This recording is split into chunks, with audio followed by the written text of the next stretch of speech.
Giving all praise to God, honor to Dr. Augustine, Lady Michelle, all of the officers, leaders, members of this great church, to our dear brothers, archons, arcusai, the men of achievement, Kappa Alpha Psi, silhouettes who are here gathered. To all of you, my brothers and sisters in Christ and creation, good afternoon. It is good for us to be here. I'm honored to be able to share.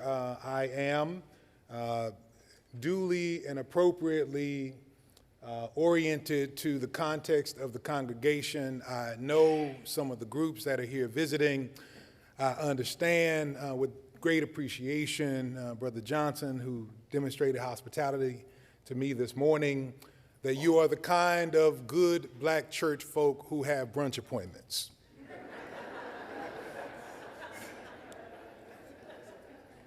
So I bring you greetings on behalf of the Children's Defense Fund, our board, our staff, our leaders and volunteers across the country seeking to serve the 74 million children in America who are in our care together, mine and yours. And so in service to them and your calendar for this morning, I commit not to be before you long. I also say that with the disclaimer that I am trained as a Baptist preacher.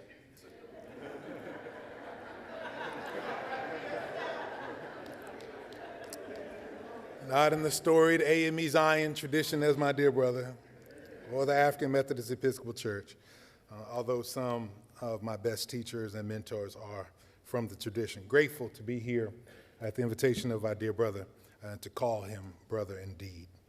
I invite your attention for a few moments to the 10th chapter of Mark's Gospel, Mark chapter 10. I'm going to read for your hearing the 13th through the 16th verses.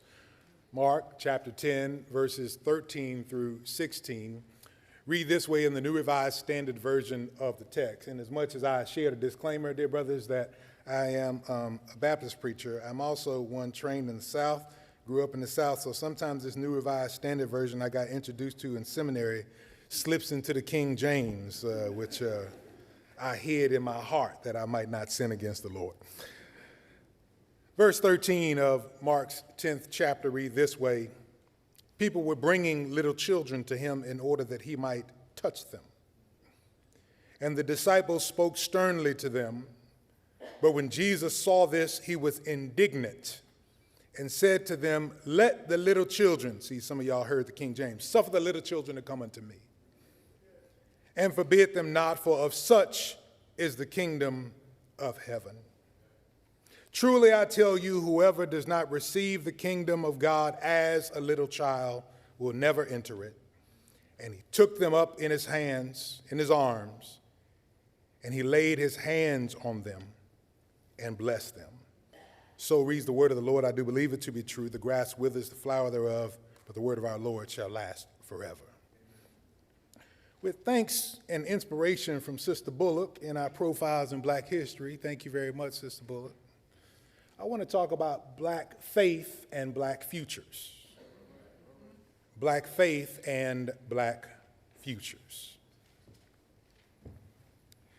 The text that we find here in Mark the OG, the original gospel, we see something that is echoed in other passages as well. We see it in Matthew's 19th chapter and Luke's 18th chapter, this picture of a group of desperate parents who are seeking to get their children to Jesus.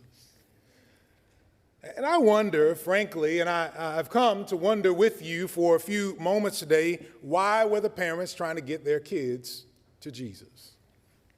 Why are these parents trying to get their kids to the Christ?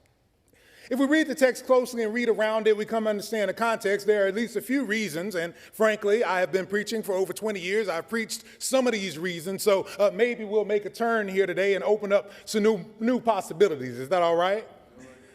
Why are they, in the context of this early movement that is forming and reforming in the context of Judaism, why are they following this son of a handyman? We like to say carpenter, but better translation, he's a handyman. He didn't have no union. He was a handyman. Jesus, the son of a handyman with no standing or no status on the outskirts of society, leading a group of teenagers we call disciples. Why are these parents so itching to get their to get their kids to the Christ? I've come to wonder this because my own journey in ministry started as a youth pastor.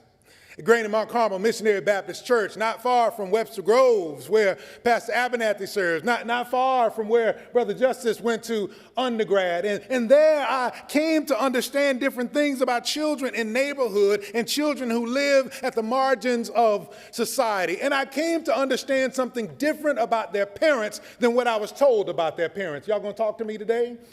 I came to understand that their parents wanted more for them. I came to understand that no matter what we said in our middle class standing and status, that even poor parents want their children to do better than them. I came to understand that this idea, the myth that is caught up in the American dream, that if you work hard, defer gratification, and get an education, you can do better than your parents. Everybody wants that for their children. And if that's what we want in our day, I wonder, why did these parents want to get their kids to the Christ? And I've come to wrestle with different interpretations of what was going on in the context of this community and why they might be motivated to get their kids to Christ. Maybe they wanted to get their kids to the Christ because of Christ's curriculum. They understood what was going on. At a certain age in the ancient Near East, in Northeast Africa, where Jesus was doing his ministry, they understood that at a certain age, you begin to take up with your teacher. Discipleship meant at the age of 12 or 13, you began to follow your teacher around. Discipleship was not in the classroom that you went to at the top of the day and left at the end of the day, but it was along the side of the road, walking with the one who you would mentor or be mentored by. And these parents may have wanted the curriculum of the Christ. They saw him with the youth group of the disciples. They may have wanted to get early admission.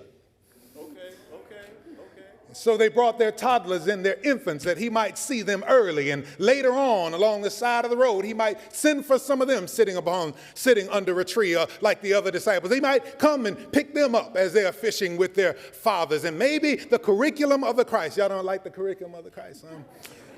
Maybe he understood that the curriculum that they were being taught in the Roman schools did not best feature them. Maybe he understood that people were trying to ban books that told them about their own history and their own heritage. Maybe he understood that the curriculum caused in them a gap in achievement that may not have been about whether they could appropriately accomplish what the curriculum called for, but it may have been their own protective mechanism against an education that was never built for them in the first place. And maybe they wanted Christ's curriculum for them rather than the curriculum of Rome. Yes, sir. Yes, sir.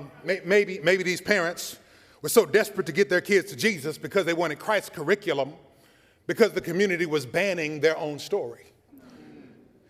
Or maybe they wanted their kids to get to Christ because of the deportment of the disciples. I came to understand when I was doing youth ministry that everybody believes the grass is greener. You don't know everything about other folk kids, but when you see kids who look upstanding and responsible and neat and have good etiquette, know how to act in front of grown folk, then you want your children to be like those children. And so they saw their infant, toddler children, and they saw the disciples hanging out with Jesus, and maybe they thought the deportment of the disciples is what they wanted for their children. People think that people are drawn to Jesus based upon the deportment of the disciples a lot. They think there's something so special about those of us who say we follow Jesus that everybody wants to follow Jesus. Y'all catch that when you're going home. Maybe they understood the realities as we understand of the difficulties of the vicissitudes and vices of a community that tell our children over social media and over mass media and traditional media that they're not as good as somebody else. Maybe they were better than us. They could look into the future as we can look into the past to the December 2019 report of the Congressional Black Caucus and see that this inferiority complex and the challenges of social and mass media are so getting to black children that the highest rate of suicide, death by suicide, was coming among black boys even before the pandemic, when they were isolated from their social context, before the pandemic when they were taken out of the support of their community, before the pandemic when they were taken out of the regularity of their routine that allowed them to grow. And they understood that the social, emotional wellness and the behavioral health needs of teenagers in black communities have to have additional supports. And the Department of the Disciples, a group of teenagers who had gathered themselves around the Christ, could have had something to care for, to show their little children, and they were desperate to get their children to Jesus because of the Department of the Disciples. All right. Yes, sir. That'll preach some places. Yes, sir. Yes, sir. Yes, sir. Yes, sir. Yes, sir. Maybe they were trying to get them there because of the curriculum of the Christ. Maybe they were trying to get them there because of the Department of the Disciples. Or there's this other read that we've had a long time on this text. They were trying to get the kids to the Christ because of the challenges for the children. They grew up in a society where people were given to greed. They aggregated resources at the top of the pyramid of society, such that most of the people you read about in the Bible are the bottom part of the pair. They all lived in extreme poverty. Maybe they understood that the reality of poverty in the ancient Near East is kind of like the reality of poverty in America. That you're more likely to be poor if you're a child than if you're anything else. That if you're twice kissed by God's son, like the children in this text and the children in our community, then you're even more likely to end up poor. That poverty is connected to your social circumstances, connected to your health, connected to your educational capacity, connected to your ability to do better than your parents. And they understood that these children growing up in poverty were dealing with the challenges of economic circumstances and the vicissitudes of violence in their neighborhood. Maybe they were trying to get their children to Jesus because he had been preaching about this kingdom of heaven, this idyllic society that would take over in the context of a Roman society. And in that society, people who had come to hear him preach had experienced something different. They felt something different when they were in his presence, and that feeling, that glimpse, that grasping of the kingdom of heaven is something they wanted for their children. And they felt that if their children could touch Jesus and Jesus could just touch them, it would save them from the violence of society. Maybe the challenges of the children had them to want to get their children closer to Jesus. This read speaks to the vulnerability of the children. Yes, sir. And maybe these precious children, if they could get in the context of the Christ, would do better than if they were just in the neighborhood. I think I've preached that a few times. I've talked about how the challenges of Roman society reflect the challenges of American society for America's children, and maybe we ought to get our children closer to Jesus. That was an appropriate message as one who centered in the life of the church and sought to build community of youth around the mission of Jesus. And I have preached that, I have talked that, I believe that, and I have come to believe there's something else going on in the text. Okay. It could have been about the Christ, it could have been about the disciples, it could have been about the children and their vulnerability, or it could have been about something else. Can I try something else for a second? I find I'm not a good Wesleyan in the Methodist tradition. I'm sorry. I only have 3 sources of authority, not 4. Sources of authority for me are the Spirit, the Scriptures, and the struggles of black people. I've come to understand the scriptures in new ways by reading them through the lens of the struggles of black people. And I told you I was Baptist, so I'm also used to a good church fight. Yes, sir. I know y'all AMEs don't know nothing about no church fights. We have some historic church fights. We had one a couple weeks ago. It's still going on. We have some good church fights. And really what's going on in the context of the text is an argument among faithful church people about what we're going to do with these children. And so I wonder, in the life of the tradition of black history, have we had any other arguments about what we ought to do with the children? And I'm reminded of a time in April of 1963 in Birmingham, Alabama, when there was an argument among some clergy about what to do with the children. There had been a stalling in the civil rights movement. The racial justice movement had come up against a Bull Connor in Birmingham, Alabama, and one Martin King and Fred Shuttlesworth had run out of soldiers for the movement. The parents who were willing to go overcoming their frailties and their fears, overcoming the economic backlash that could come from their jobs. They were already locked up. All the ones who were willing to go were locked up. And there were no soldiers to put forward the mass demonstrations that would be required to draw the ire and the energy of the Kennedy administration that had not yet chosen to stand with civil rights. They were sensitive to America's view in the world. They didn't want to be embarrassed for how people were treated in America, but they were no friends to the racial justice movement. Go read your history. And without any soldiers to fill more of the jails, with the inspiration still in his ringing from Gandhi that there was a responsibility to fill the jails, to draw the moral outrage and demonstration to the movement, Martin had run out of foot soldiers. And he was ambivalent about what to do going forward. He called for some young organizers by the name of Diane Nash and James Bevel to come in from Jackson, Mississippi, where they had been registering voters there. Working among young people, and they saw something and argued for something that King could not quite see.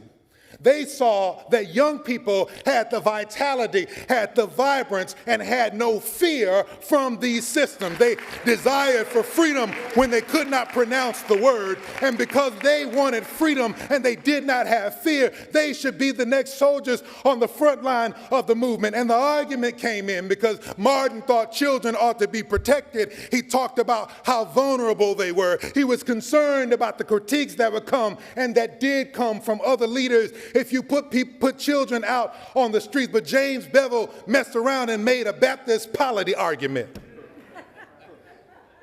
He said, now wait a minute, we all Baptists in here, problematic prophet that James Bevel was. We all stand up and clap when young people walk down the aisle and receive Jesus Christ as their Lord and Savior at the age of 6 or 7 years old. So why would we clap for them to accept the faith and stand in their way for living the faith if they believe that faith in God and commitment to justice is the same thing? And when I heard James Bevel, I then began to listen even more closely. And I heard a dear sister by the name of Bernita Robertson. Bernita Robertson started training in the movement under Fred Shuttlesworth at the age of 10 years old. Fred Shuttlesworth had already been there locally, sending young people to Highlander Center to learn about the movement. He had already been training young people in civil rights and social justice before Dr. King came to town. And Bernita Robertson started at 10 years old. And by the time the church argument broke out, she was 14 years old. And her parents, good, upstanding, respectable, black middle-class people that they were, told her, you better not leave school. It doesn't matter what the radio hosts tell you to do. Radio hosts were giving an appropriate sign of the young people of when they should leave school. They were using coded language over the radio waves where poor black people got their news because the mainstream media on television was still centered around whiteness and the story that other people wanted to be told. And so when they heard the sign, they said, you better not go anywhere. She was a faithful, obedient child until faith and freedom came a-calling. And at 14 years old, she decided that the appropriate thing to do, there was something about freedom that was stirring in her, even though she had not tasted it. Perhaps there was something in the freedom of faith that she understood from preaching, even though it came bigger than the words that came from the preacher. Maybe there was something she understood because she was made in the image and likeness of God. And the Imago Dei calls for freedom and hope and joy. And so when the call came for freedom, she had to go on marching. And at 14 years old, she left school on May 2nd, which they called D-Day, with all of her colleagues. They began to fill the streets and then fill the jails. And ironically, they did not have enough room in the jails, so they had to put them into the local fair, where, by the way, black kids couldn't go normally. But when they committed themselves for the movement and got locked up for justice, they didn't have any better other place to take them but the amusement park. Why, it's a nice little story, preacher. Why'd you tell it? Because it tells me another reason those parents might have brought their children to Jesus. It wasn't just about the commitment and the curriculum of the Christ. It wasn't just about the deportment of the disciples. It wasn't just about some vulnerability in the children or challenges for the children, but because they understood what we come to understand if we listen close enough to the scripture, the spirit, and the struggles, is that children in our community are not vulnerable, they are valuable. Children in our community are not in violence, they have value. They are vital for our future. They are valuable to our community, and they are the source of our black futures built upon black history. And so because they are all these things to us, we have some responsibilities to black futures as we focus on black history. And I know you didn't come here for a black history lecture. You came here for a Bible sermon. So let me tell you the lessons that are in the text. Number one, what the children teach us in their power, their vitality, and their value for black futures in the context of black history is that we have the responsibility to release Jesus from religious constraints. What am I talking about? What am I talking about? The parents are trying to get these valuable children for the future of the movement to Jesus, and the disciples are standing in the way. Now, I don't know St. Joseph all that well. But there is a tradition of disciples who stand in the way and stand between Jesus and the people. I'm not suggesting they're here. They might just be visiting for the day. I'm just saying. The disciples stand on the line between Jesus as if Jesus has something better to do than to liberate children and to have life with children and to stand in labor with children for the vision of the future that he desires. And part of our responsibility as church folk who are committed to black history and to black future is that we have to release Jesus from religious constraints. What are you talking about? The Portuguese root of the word religion is constraint. Constraint. We're talking about a bond. We're talking about how we hold things together. And we have a commitment and responsibility to black faith that is bigger than black religion. I wish I was a better preacher. That sometimes our rituals and our rights get in the way of our righteous responsibility. That sometimes we're so committed to the order that we forget that there is something greater than the order. That sometimes we believe that Jesus only serves a small segment of the population. Sometimes we believe falsely that Jesus somehow was not just Christian, but a black Christian who only cared about certain kind of people in the black middle class community. And I hate to tell you, Jesus was not Christian. That's right, that's right, that's right. I'm sorry, I'm just teaching Bible for a second. If you have to be historical, Jesus was at least pre-Christian. Jesus was an Afro-Asiatic Jew of Palestinian background living in Northeast Africa because there wasn't no political construction called the Middle East. And if we're going to know Jesus, we got to release Jesus from these constraints that we have placed upon him. Jesus did not care about middle class status. Jesus did not care about your job. Jesus didn't care about who's going to win the football game. Jesus didn't care about one side versus the other. Jesus loved all God's children, and he prayed that all be one. The first thing we've got to do is we got to release Jesus from these religious constraints.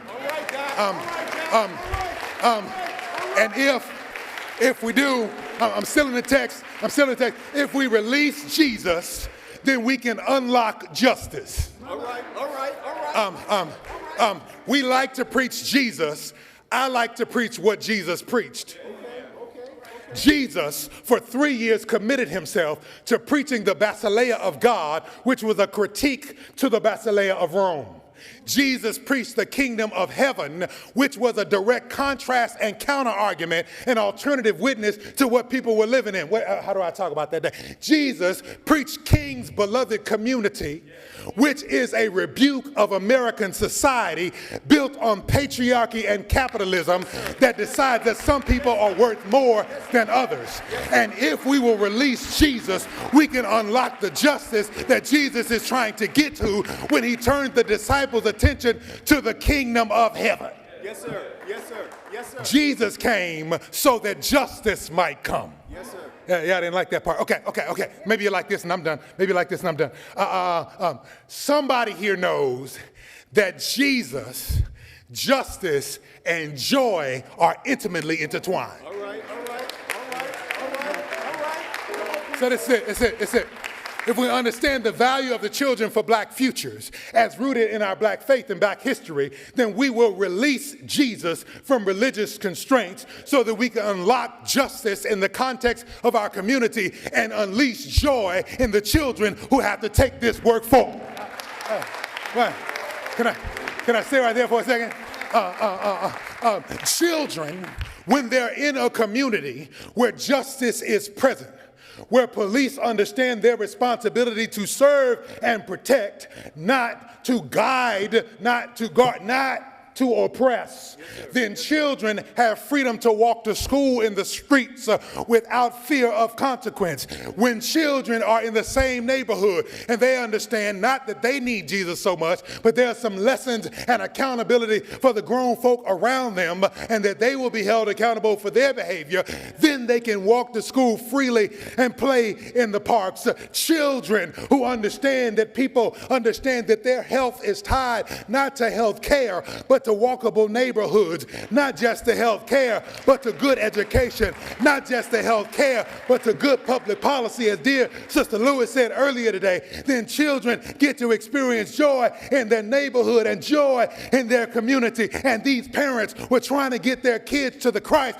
because they wanted their children to have joy, and that meant their community had to have justice, and that meant that Jesus had to get unlocked. I'm trying to make this thing stick. Sister Cubbage, I wish I was a better preacher, but it's hard to get people who have been oppressed. It's hard to get people who have downtrodden. And I stand here as a good member of Gen X who stands solidly in the black middle class to say it's hard to get us who have been shaped and framed for how to get along and how to get by in America, including code switching to make white people comfortable, to know what it means to experience freedom and joy. We have been trained that in order to get ahead, we have to be less of ourselves. We have been trained that in order to be advanced, we have to look more like others. We have been trained that if we don't put our I's dotted in the right place and our T's crossed in the right way, that Mr. Charlie gonna come. And so it's hard for us to teach joy because we have had joy beaten out of us generation over generation. Some by Jim Crow legislation, some by James Crow Esquire, some by the constraining middle class training of etiquette in the life of our churches and our communities generation after generation. And we don't know what to do with children who long to be free. And we have forgotten what joy feels like a long time ago. And I forgot it too. And I couldn't find it in the appropriate ways in the church traditions. And I couldn't find it in the appropriate ways at my HBCU. And I couldn't find it in all the right ways with all my degrees. I got my degree, but I still didn't have joy.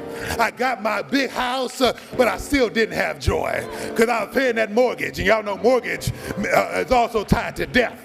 And so all the things I was told to do, all the things I was trained to do, all the things I was promised if I did them did not bring me joy. It wasn't until I had a few children, had 3 boys, and it made me real happy. Had 3 boys, and it made me proud and smile. Had 3 boys, and they taught me how to stand with my chest out. But that little girl who came just about 8 years ago, Amber Ella Marie Wilson, made life out of all the things I'd been told. I didn't understand what it meant to have joy. I didn't understand what it meant to feel joy. I didn't understand what it meant to celebrate until I had a moment where I saw Amber Ella Marie Wilson. I was sitting there doing my work down in the basement. And in the basement, she was playing in another corner. In the house, I could see her, but she wasn't paying me no mind. She was off in the corner playing with her iPad. Don't judge my parenting. She was off in the corner playing, acting like she was making a TikTok. She was off in the corner doing her own thing. Daddy's working in the basement. She's in the corner in the basement. Her big brother is upstairs in his room. He's 15 years old. He's a visual artist. Taught himself on YouTube.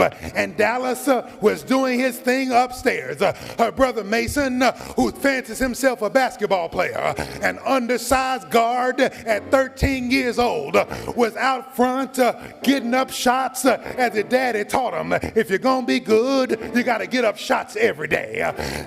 Mason is outside shooting a little ball. Dallas is upstairs practicing his art. Daddy's downstairs working on some work. Amber's in the corner doing her own thing. Where is Mama? Toya, my wife, is off in the bedroom, always with a laptop on her lap, usually doing some kind of volunteer work for Delta or Jack and Chill. So what's going on? Amber's in the house. Amber can be seen by her father. She feels secure because Mama's upstairs, and she's safe because she's deep in the well of her home. Y'all missed that, because I didn't tell you the good part. This is the deal. When our children are safe, when our children are seen, when our children are secure, they sing and they dance like nobody's watching. This is what it means for us to unleash joy, to make sure the children here in Durham are seen, because public policy reflects the best for them. Make sure they're safe because those who are called to serve and protect take this seriously, and make sure that they are secure because their economic needs are met. And if they are seen, and if they are safe, and if they are secure, you're unleashing the joy, and they sing and dance like nobody is watching. Why were the parents trying to get their kids to Christ? Because they wanted to release Jesus, bring justice, and unleash the joy of children singing and dancing in the streets. And I can think of nothing better. I can think of no greater charge. I can think of no greater responsibility for men who are committed to achievement in every field of human endeavor. For those who gather together to make sure that black children and black men had a remarkable network of support for one another in Philadelphia. For those who gather here at St. Joseph AF African Methodist Episcopal Church to make sure that there is a witness of freedom in the context of religion and black faith. Black faith is tied to the black future, so we've got to unleash the joy